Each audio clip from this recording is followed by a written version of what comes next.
जय श्री राम। रामायण कथा श्री माता पार्वती और शिव भगवान की कथा है।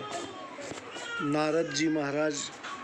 नारद सीख जे सुनहि नर नारी, अवश्य होई तजु भवन भिखारी। मन कपटी तन सज्जन चीन्हा, आपु सरिस सब ही चह कीन्हा। नारद जी की सीख जो स्त्री पुरुष सुनते हैं वे अवश्य ही घर छोड़कर भिखारी हो जाते हैं।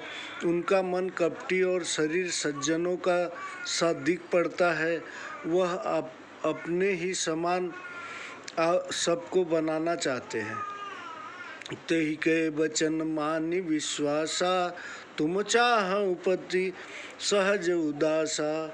निर्गुण सकल कुबेश कपाली, अकुल अगेह दिगंबर ब्याली। अनेक वचनों पर विश्वास कर तुम ऐसा पति चाहती हो जो स्वभाव से ही उदासीन, गुणहीन, निर्लज्ज, बुरे वेश वाला, मुंडमाला धारी, कुलहीन, नंगा और सापू को धारण करने वाला है। कहूँ कवन सुख अस बर पाए, भल भूलहूँ ठग के बोराए। पंच अकहे शिव सती विवाही, पुण्य और डेरी मारे मराए न ताही। कहो ऐसा वर पाने से तुम्हें कौन सा सुख होगा। ठग के बहकाने से भली भांति भूली हो। पंचों के कहने से शिव जी के सती से ब्याह किया, परंतु फिर उसे मरवा डाला।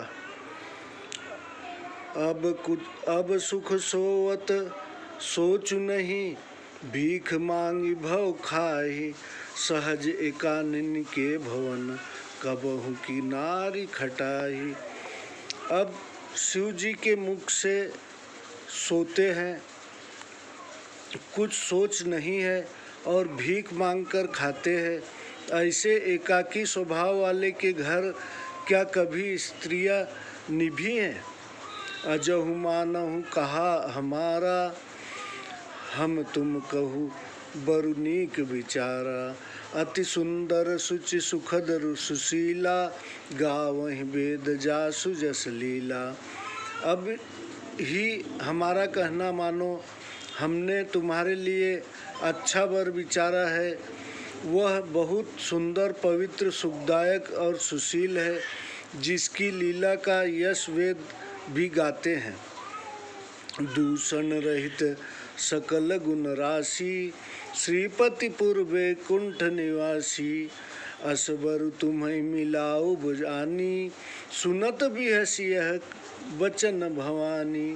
सब दोषों से रहित, सब गुणों के समूह श्रीपति भगवान जो वैकुंठपुर के रहने वाले हैं, ऐसा वर लाकर तुम्हें दिला देंगे। यह सुनकर पार्वती जी हंसकर यह वचन बोली। सत्य कहूँ गिरिभव तनुएहा, हठ न छूट छूटे बरु देहा। कनकऊ पुनि पसान ते होई, जा रे हूँ सहजुन परिहरि सोई। आपने सत्य ही कहा कि यह देह पर्वत से उत्पन्न है, इसका हठ नहीं छूटेगा। चाहे देह छूट जाए, सोना भी तो पत्थर से प्रकट होता है, वह तपाने से भी अपना स्वभाव नहीं छोड़ता। नारद वचन न मैं परिहरिहूँ, बसौ भवनु जरऊ नहीं डरऊ। गुरु के वचन प्रीतित न जेहि, सपने हो सुगम न सुख सिद्धि तेहि।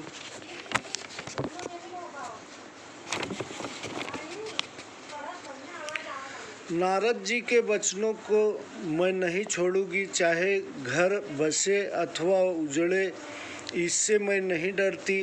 गुरु के वचनों पर जिसको विश्वास नहीं होता, उसको सपने में भी सुख की सिद्धि नहीं है। महादेव अवगुण भवन, विष्णु सकल गुण धाम।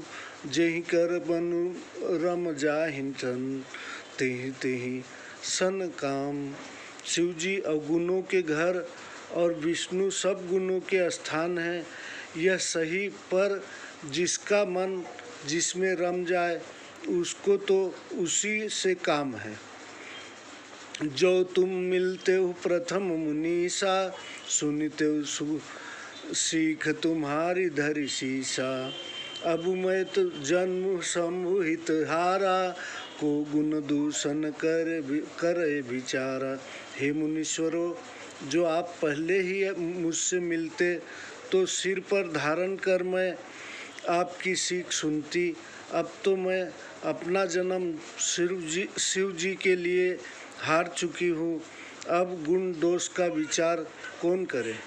जो तुम्हारे हठ हृदय विषेखी, रह न जाए बिन किए बरेसी। जो कौतुक अनालुस नाही, बर कन्या नेक जग माही। जो आपके मन में बहुत हठ हो, वर ठहराए बिना रहा नहीं जाता, तो जगत में वर कन्या बहुत हैं। ऐसे कौतुकी पुरुषों का आलस्य तो नहीं होता। जन्म कोटि लगी रगर हमारी, बरऊ संबुनत रहु कुआरी।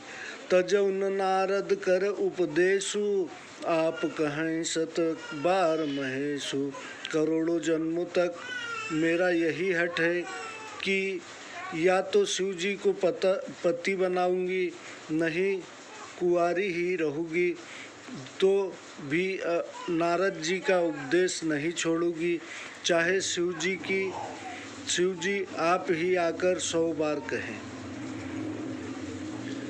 मैं पाप रहु कहें जगदम्बा, तुम गृह नहु भयउ विलम्बा। देखि प्रेम बोले मुनि ज्ञानी, जय जय जय जगदम्बि भवानी। मैं पैरों पड़ती हूँ, आप घर जाइए, यहाँ आए बहुत देर हो गई। ज्ञानी मुनिगण ऐसा प्रेम देखकर बोले, हे जगत की माता भवानी, आपकी जय हो। तुम माया भगवान शिव, सकल जगत मितु मातु। नाय चरण सिर मुनि बुल चले, पुनि पुनि हर सत गातु। आप माया हैं और शिव जी भगवान हैं, आप दोनों जगत के माता पिता हैं। यह कह मुनि चरणों में मस्तक नवाकर बार बार प्रसन्न होकर चले। जाय मुनि ने हिमवंत पठाए, कर विनती गिर जय गृह लाए। बहुरी सप्तरि शिव पहि आए, शिव पहि जाई, कथा उमा के सकल सुनाई। जाकर मुनियों ने हिमवंत को भेजा, यह विनती करके पार्वती जी को घर ले आए। फिर सप्त ऋषियों ने शिव जी के पास जाकर पार्वती जी की सब कथा कह सुनाई। भय मगन शिव सुनत सनेहा, हरषि सप्त ऋषि गौने गेहा। मुनिथर करी तक शंभु सुजाना, लगे करन रघुनायक ध्याना। पार्वती जी का प्रेम सुन शिव जी आनंद में मग्न हो गए और सप्त ऋषि प्रसन्न हो अपने स्थान को गए। तब सुजान शिव जी उन मन को स्थिर करके रघुनाथ जी का ध्यान करने लगे। तारकु असुर भयउ तेहि काला, भुज प्रताप बल तेज विशाला। तेहि सब लोक लोकपति जीते, भय देव सुख संपत्ति रीते। उसी समय तारक नाम का एक दैत्य हुआ। उसकी भुजाओं का प्रताप बल और तेज बड़ा भारी था। उसने सब लोक और लोकपालों को जीत लिया। सब देवता सुख और संपत्ति से हीन हो गए। अजर अमर सो जीत न जाई, हारे सुर कर विविध लड़ाई। तब बिरंची सन जाय पुकारे, देखे विधि सब देव दुखारे। वह अजर अमर था, अतः किसी से जीता नहीं जाता था। देवता लोग उसके अनेक प्रकार युद्ध करके हार गए। तब ब्रह्मा जी के पास जाकर पुकारा। ब्रह्मा जी ने सब देवताओं को दुखी देखा। सब सन कहा बुझाई विधि, धनुज निधन सब होई। शंभु शुक्र शंभुत सुत, एहि जीतई रन सोई। सबको ब्रह्मा जी ने समझाकर कहा कि इस दैत्य का मरण तब हो जब शिव जी के वीर से पुत्र उत्पन्न हो, वही इसको रण में जीतेगा।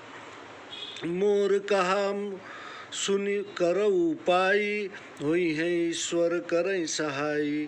सती जो तजी दक्ष मख देहा, जन्मी जाए हिमाचल गेहा। मेरी बात सुनकर उपाय करो, ईश्वर सहायता करेंगे, काम होगा। सती जी ने जो दक्ष के यज्ञ में देह त्याग दिया था, वे हिमाचल के घर जाकर जन्मी है।